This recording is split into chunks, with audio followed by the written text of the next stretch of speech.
I used to be active in an online community made up of middle-aged people like me who enjoyed witty wordplay and intelligent banter. For a bunch of internet strangers, we actually ended up being quite a close-knit community. And we would always arrange a meetup whenever one of us happened to travel to a city where one of the other members happened to live. And of course, since DC is a popular destination for both business and personal travel, I ended up meeting most of the members, one time or another, when they came through town. One of those members was Trisha. Her job in the hospitality industry brought her to DC twice. I had dinner with her the first time and lunch with her the second. Trisha was about 10 or 15 years older than me, and she was the very picture of how I want to be when I reach that age. Heck, I'd like to be like that now. Impeccably coiffed, beautiful hair, casually dressed, but really good quality stuff. She was very gracious, and she was unapologetically quirky. She was a master of deadpan delivery. At our first meeting, she was talking about how she was planning on retiring in about a year, and as elegant as she was, she did really look to be about that right age. But at our second meeting, she insisted that she was only 25 years old. And she looked at me with an arched eyebrow that dared me to believe anything different. This was off-putting, but I put it down to her quirky sense of humor. And really, aside from that one thing, it was a lot of fun to hang out with Trisha because she had a ton of stories about all the celebrities that she met in the course of her job. So about 5 years ago, I traveled to Trisha's town for a conference. I phoned her up to let her know that I would have the afternoon free on my last day there before I had to go to the airport to catch my flight home. Trisha, who really had retired by this time, was delighted. We scheduled a lunch meeting, and then Trisha volunteered to drive me to the airport after. Score!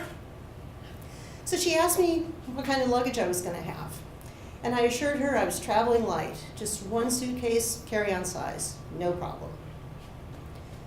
She was quiet on her end of the line for a few moments, and she answered back finally with a lot of doubt in her voice. I think that'll work. Now, I drove a small car at the time that was very space challenged, and I was very curious what she drove. I mean, I could totally see her behind the wheel of something jaunty but cargo challenged, like maybe a Miata, green to match her eyes. So her answer surprised me a little bit. Oh, I drive a Subaru Outback. Wait, what? A car known for its ample cargo space? And you're worried about my carry-on? Okay, there's that quirky sense of humor I love so much. When she picked me up at my hotel parking lot, we went immediately to the back of her car, which was a Subaru Outback, to put my suitcase in. The back window was tinted, so it wasn't until she actually opened up the hatchback that I realized why she had been so concerned about space. The entire back of the car was filled to the ceiling with collapsed cardboard boxes and with random bits of paper spread out in between. You couldn't even see through to the front of the car. It was so densely packed. Wow, Trisha, you're really committed to recycling, aren't you? Good for you. Recycling? What do you mean? The quirk was strong in this one. While Trisha, who was as impeccably put together as always, shoehorned my suitcase into the back of the wagon, I walked around to the passenger side. I opened the door and was just raising my foot to get in when I stopped cold. It wasn't just the back of the car. Every square inch of that famous cargo space was crammed with trash to the ceiling. There were piles of paper bags, stacks of cardboard, and a lot of items that I didn't want to look too closely at. Everything was covered, even the two front seats, You couldn't see out of the rear and side windows. You couldn't tell what color the upholstery was. This went beyond quirky. This did not compute. Intelligent, elegant women who wore silk blouses and designer scarves over very carefully pressed jeans, and who had hobnobbed with celebrities in their professional lives, didn't drive around in squalor. As I stood there, slack-jawed, two things occurred to me. The first was that even though Tricia and I were online internet friends for a long time, I really didn't know anything about her, not at all. And the second thing that occurred to me is that rotting cardboard smells almost entirely, but not quite, like poop. I was afraid. I wasn't afraid of Tricia herself, but I was afraid of what I was about to get into, physically and situationally. But even more, I was afraid of hurting Tricia's feelings. What if I refused to get into this refuse-mobile? They say that courage is feeling the fear and doing it anyway, so that's what I did. I lowered myself onto the person-shaped hole that was carved into the debris in the front seat. My feet were resting on a stack of cardboard. My butt was resting on a stack of God knows what, and was resting fully a few inches above where the actual seat began. Tricia opened her side and lowered herself into the person-sized hole that was carved out of the debris in the driver's seat. Whatever happened next, it was going to be an adventure.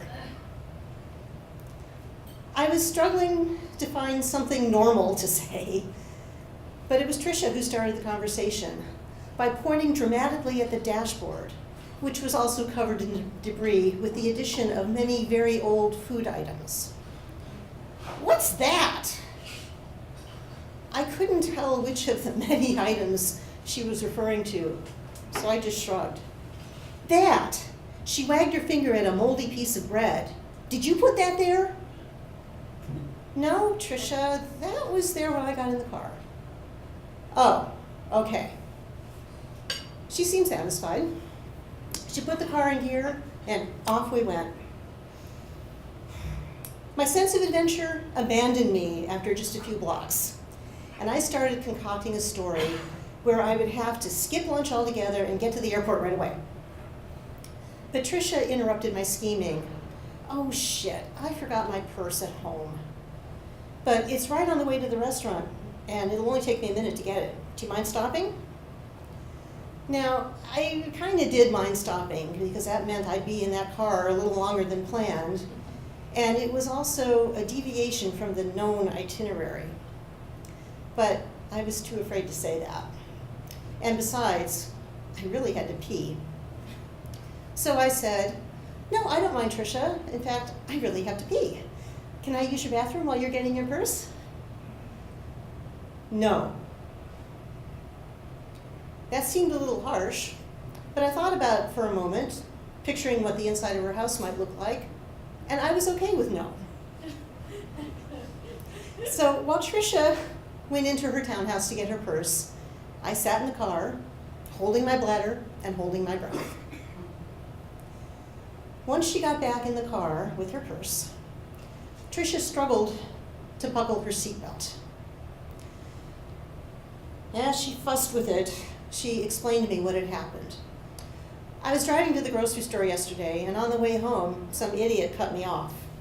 So when I hit the brakes hard, a bag of cat food that was in the back broke open and spilled all over the front seats. I think there's a piece of kibble stuck in there." Now, I don't doubt that there was cat kibble in the mix, but the real problem with Tricia's seatbelt buckle was that it was buried under a half a foot of multi-sourced garbage that had been fermenting for much longer than overnight. What I wanted to do in that moment was jump out of the car and run away screaming, "To hell with my suitcase." What I did was pull out my phone, activate the flashlight, and hold it so Trisha could see better into the trashy abyss. Once we finally got to the restaurant, things went surprisingly well. We had a very nice lunch, and neither one of us mentioned the car. Oh, I had a lot of questions, but I had no idea how to ask them. So we limited our conversation to our mutual internet friends. And when the check came, Trisha grabbed it. I protested. She insisted, and I relented. But what I did do was make sure I gave a very hefty tip to the parking valet, who had acted like everything was perfectly normal when he lowered himself into the person-sized hole in the driver's seat, when he parked the car, and when he brought it back to us. He did an incredible job that day. I once again contemplated escape. I had an ally now, the parking valet. He could get me a nice, clean taxi. But ultimately, once again, compassion won out over revulsion. And I took my place in that person-shaped hole carved out of the debris in the passenger seat. Off we went. And I'm happy to report that Trisha got me to the airport on time and in one piece. She extricated my bag from the back of the car. We hugged goodbye, and I was free. My nightmare was over. I haven't seen Trisha since then. The online community we knew each other from pretty much dissolved when everyone moved over to Facebook. But we're Facebook friends, so it's through there that I know that Trisha has given up her townhouse and moved several states away to live with her mother. I'm not clear on which one of them is taking care of the other. But from the looks of her posts, Trisha seems happy. The stench of that trash-filled Outback lingered on my suitcase for over a week. The sadness and the fear that I felt in that trash-filled Outback lingered quite a bit longer. Thank you.